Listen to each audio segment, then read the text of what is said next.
welcome everybody.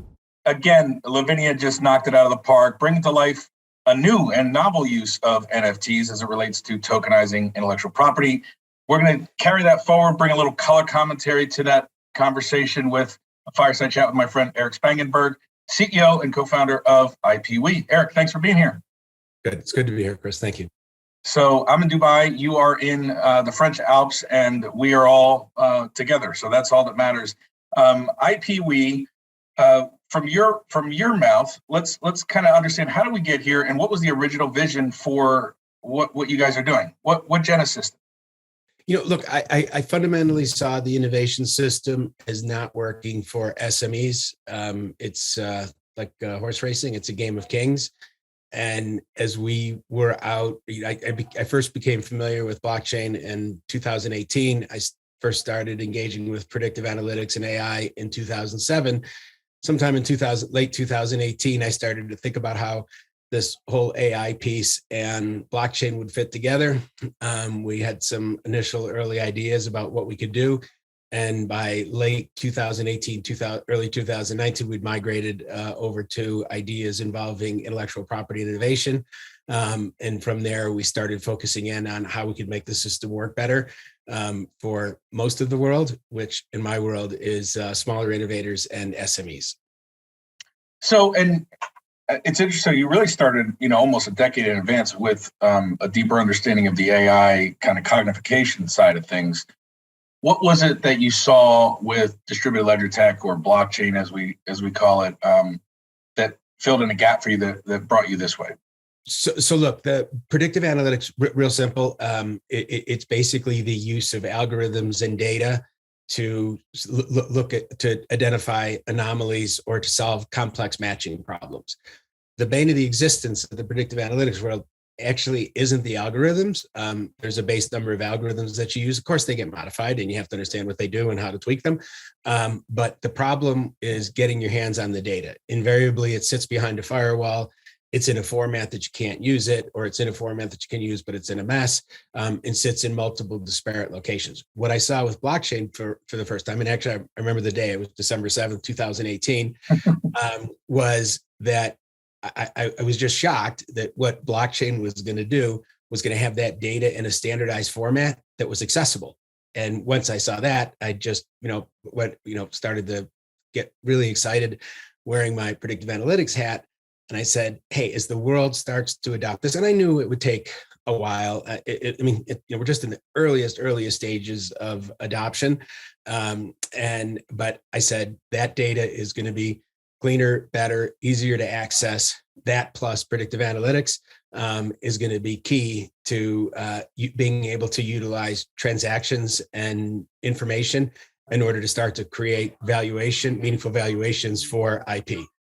So let's go back to the SMEs kind of piece of the equation again. So small and medium-sized enterprises, you saw a problem where it's a game of kings, I imagine, but it's from my limited understanding comparative to yours, that when you say it's a game of kings, we're talking about companies that create or acquire large IP portfolios, patents, things of that nature, and then really kind of just use or hold them as leverage for a rainy day, or for a settlement, or for some kind of entrenchment from some other competitor that's also a king, or to squash out some smaller player, or maybe not even squash them out. There's no access to build on top of it. It's right. Not easy to find, if nothing else. So someone may not even know it's something they could collaborate with because there's no way to do it. I'm assuming that's what you mean when you say it's a game of kings. I do. Look, it's horrifically expensive. So there's sort of three aspects to it. At the front end, it's unbelievably expensive for small companies to get them. As a percentage of their budget, each patent is a staggering investment, right? And then after they get them, they don't know what to do with them, right? And almost by definition, so they don't have the budgets to amass these huge portfolios. Then you find yourself in this conundrum where there's actually just further imbalance. It's not a capital imbalance. It's an IP imbalance. And so I fundamentally believe that these larger companies who do this, they're not necessarily evil. Some of them purely are, trust me, but I don't think that most of them are. And the pitch that we made to them that's relevant to what we're talking about today was, hey, work with these smaller companies, and generate additional commercial opportunities. Let them build on what you're doing. So, this technology becomes more ubiquitous.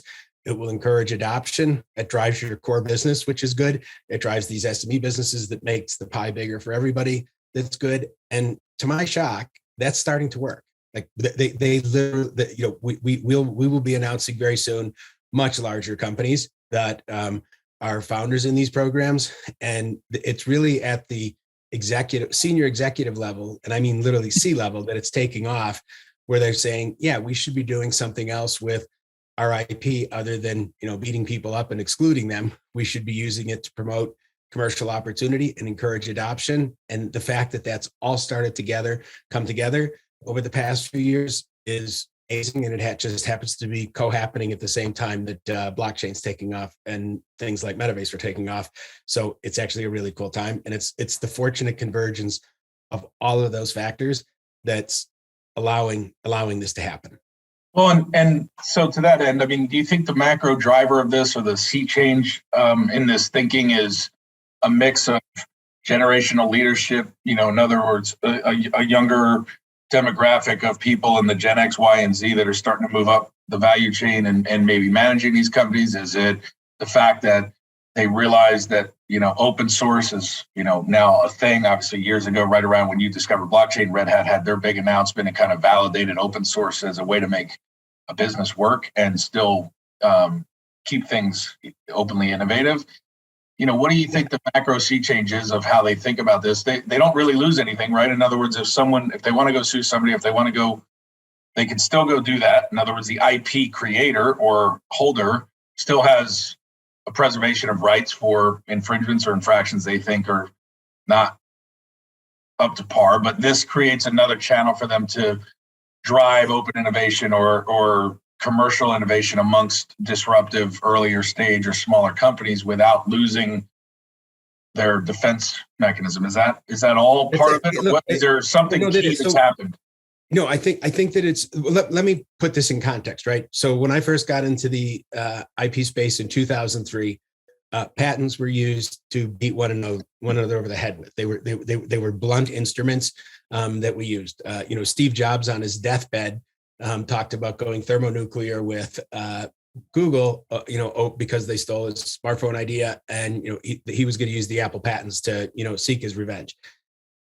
You started to see a change in 2014, 2012, where executives started to see at these larger companies started to say, I'm not really sure that that's the game we want to play. And I think it's because of their experience with open source, right? I mean, when I first started my business career, open source would have been incredibly threatening, right? No, you would have said that to somebody and they would have laughed at you and said, absolutely not. No sharing of data, no sharing of information, no sharing of technology. That's how we're going to grow big. And then at some point in time, the mindset crept in that, hey, maybe a little bit of cooperation is okay, and then eventually more and more cooperation is okay. And that's, I think, the phase we're entering now, which is that more open mentality is being embraced, and it's embraced as long as they see the ecosystem growing, and as long as here in this particular context in the intellectual property space, if there's a bad actor who's doing something that they don't like, they still have the ability to, use it as a blunt instrument to protect to protect themselves, or to, use it however they want. That's the key. But that certainly that change in thinking, and it could be, Gen X, Gen Y maturing, but I suspect it's open source understanding increasing. And then what I think drives business behavior is the economic understanding that it's actually a better way to do business. You will make more money, be more successful if you operate in this fashion, as opposed to this cloistered world where you don't let anybody build on what it is you have. I think that method of business, maybe not in pharmaceuticals, but in pretty much every technology area, has seen its day. And you'll see these much more cooperative models where the pie gets bigger for everybody. And I think that's a really cool phase of business for us. And I mean, so let's go. It started out with this concept of access. So I want to kind of loop back to that a little bit and weave it around, because assume I understand, because Lavinia did a great job, as she always does, what a smart pool is and why it matters and how I can sign up for one. So assume I get there, right? Because that's one mental leap I've got to make. But let's just say I get there, my company gets there, and I'm an SME and I'm building stuff, and I'm in the metaverse, or I'm in blockchain, or I'm in, because these are the smart pools that you guys have announced so far. The Digital Link one is the third one, I believe. So if I'm building stuff in that regard, and I kind of want to know things that are available to me that I could legally go build on top of and not get in trouble, and maybe even create a new feature on top of because I didn't build the underlying tech that enables it. How do I actually, as a startup or as an SME, how do I actually do it? In other words, if I'm a member, right, just to break it down for you, if I'm a member of the smart metaverse pool that we jointly created and joined through the foundation and IPwe, and that SDK is the first commercial member of, along with several others. How do they actually do it? Do they log in? Do they, is there? Yeah, well, look, walk us through that process, because I think that just rubber meeting the road, so people understand how much you've made access not only affordable but also easy to deploy. Yeah, look, and this is another thing that technology's been a great help with. So they can go to our website or look at Lavinia's presentation. Literally scan a barcode.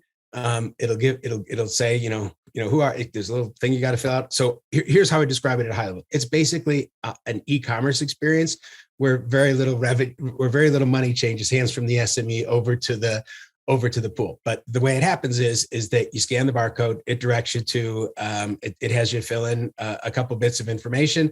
It shows you the form license agreement, you sign it, and you're off into the races. So and then if you want more information, look, if you're super curious and you want to know, what actual IP is in there, in the next few weeks, we'll be doing this. We'll actually be we have high level descriptions in there that are adequate for most businesses.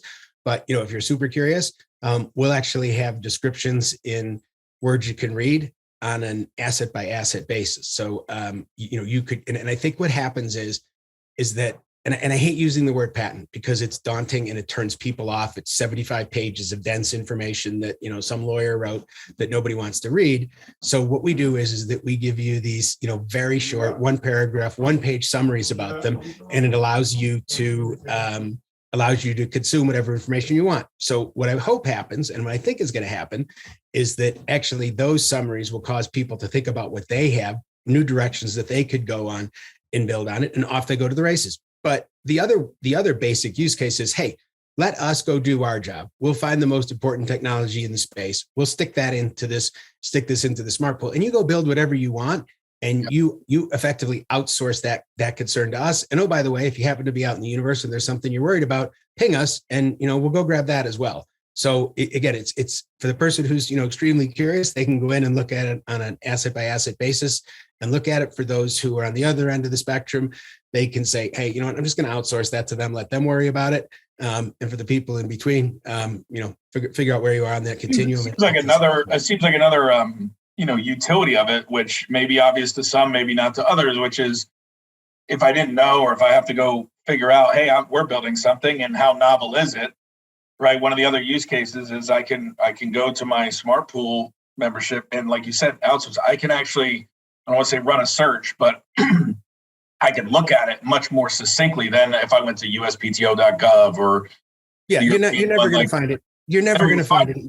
Yeah. So starting March 15th, what we're going to do is we're also going to give to all those SMEs who are members access to the very information that you're describing. So they'll be able to execute their own searches using, the English language. They don't have to be too technical, and, get more and more information in what's a super business friendly way to consume it. Look, as an SME, and I've launched and started, 8 or 9 different companies, that you only have so much bandwidth when you're a small company, right? And and so many resources, right? You're constantly out raising money, constantly trying to stay, alive. So you don't necessarily have a whole lot of time to, sort of check as to what's going on in the whole world of innovation. And what we try to do is we try to give you information that is truly answers to your questions. So as opposed to giving you a list of 500 things and saying, here, figure it out, if the system that we're going to give you access to starting March 15th will literally be answers to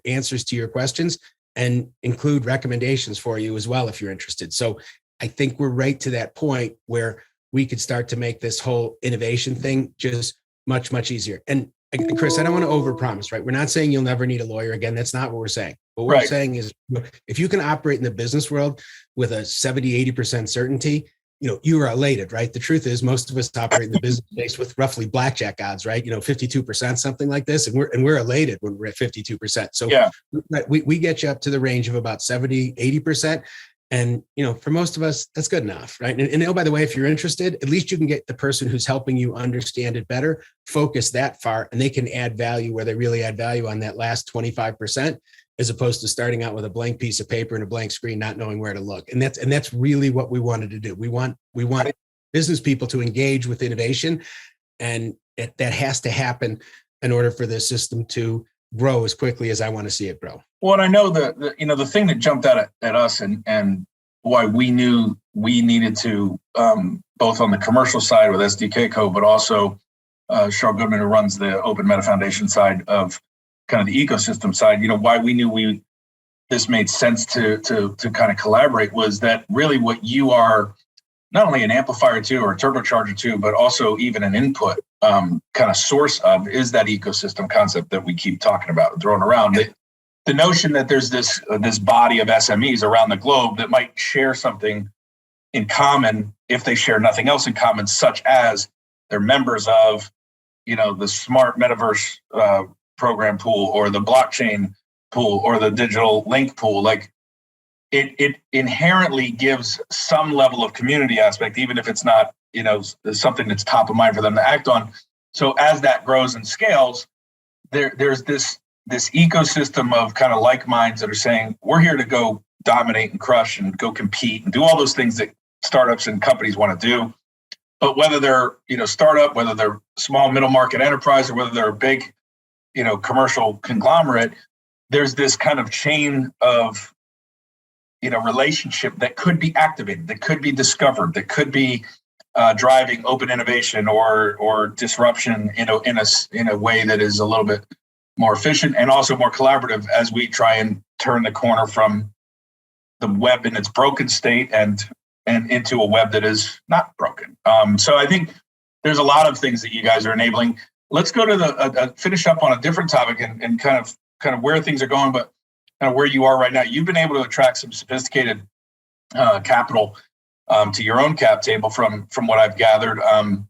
And that obviously validates the fact that not only your leadership, but also your idea is a big one. How was that? How hard was that process to get across the line? I mean, you've successfully done it and you've done the best, but what was it that they saw? And then as it speaks to kind of the competitive landscape, which is just something that could be distracting if others, as Jack and crew are creating these kind of open patent things and recently announced, where do these things sit as it relates to IPwe, just for the person who's not familiar with any of it right now? Yeah. So look, I think for anybody, other than on, some Netflix series, raising money is a nightmare, right? It just is. You might luck out with some friends and family early on, but when you start asking for millions, it takes a while. And, we all want to hear about, OpenSeas, who, went from 5 billion to 13 billion in less than 6 months. But the truth is, for most of us, it doesn't work that way, right?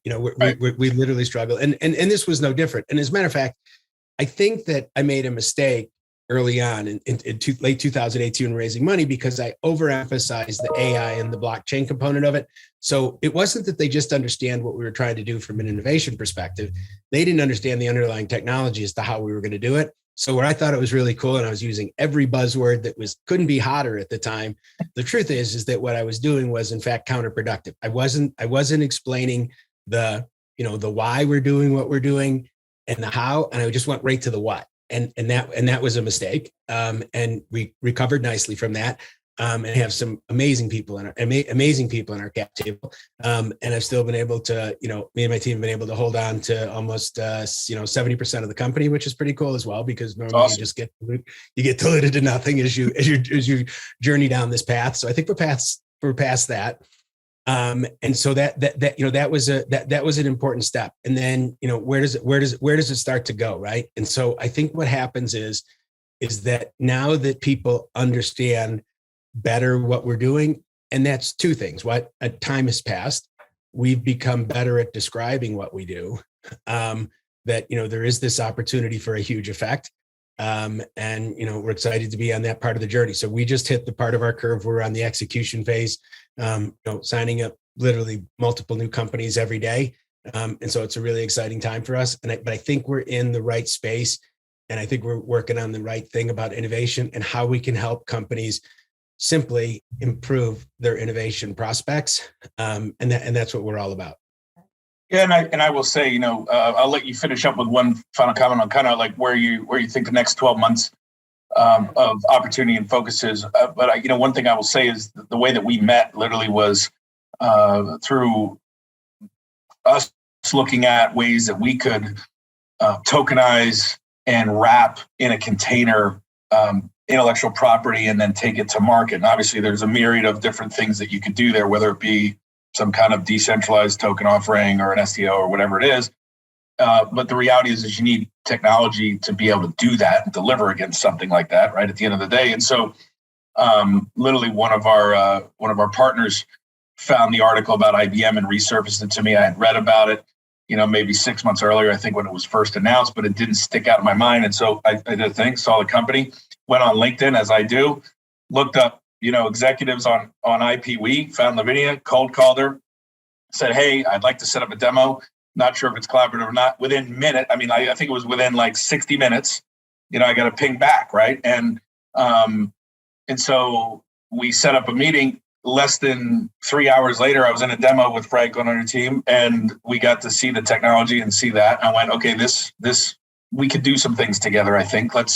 And then within that, even though you were 9 hours ahead or wherever you were in France, because they were in the East Coast of the US, you and I were on a 6:30 in the morning, my time, Zoom, and 17 minutes later, we decided that the foundation and then SDK were going to start to collaborate with you and create a smart pool. So why I'm saying all that is not about us. It's about you. It's about the fact that you guys have not only built something amazing, in my humble opinion, but the energy and the ability to work with you and your team is just awesome. And being someone who I'm very proud of with our team moves in a similar fashion. It's rare when you see something symbiotic like that, where people just get it and then they go and they just do stuff and then it's executed right and it's on time and it's fast and it's not overthought, but it's super decisive.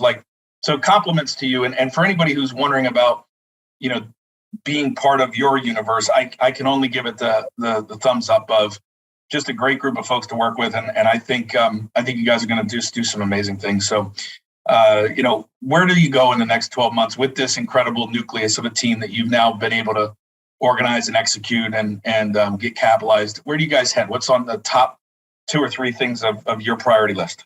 Look, what we like to do most is interact with early stage technology that we think is going to be important. And so, you touched on digital link, which we call barcode, metaverse, blockchain, quantum computing, E to V, all of the stuff that you're reading about, ESG, all the stuff you're reading about that is going to be important, that you might not necessarily understand how it's going to fit into anything, but it's going to touch you somehow. You're pretty sure of that. And so what we want to do is we want to take the obfuscation and the obscurity and the difficulty to understand out of that, make it easier for you to utilize, so you can go and make great things. It's as simple as that. And I fundamentally believe it's a core driver. And I've been in the innovation space for almost 20 years now, is that the innovation happens in the weirdest places, not necessarily just in Palo Alto, all over the globe. And it tends to happen on a local level where there's some need that's being addressed. And the only way to do that is to think about this globally. That's what we're trying to do. And the day that my team isn't as responsive as you just said is the day I'll drop out, because that means I'm a bad leader. But I think you'll see us continuing to execute and simply making it easy for people to build on top of innovation so they can improve it for all of us. And that's actually really the ultimate mission. And you'll see that unfold over the next couple of years. Well, I don't doubt that this thing will continue with your leadership, and it's great to see you, my friend, live from the Inevitable World Summit inside Expo 2020, all the way to the French Alps and all the way to you, wherever you're watching this. Erich, thanks for being here, my friend, and wish you the best in the coming months. Cal, thank you for your time today. Take care.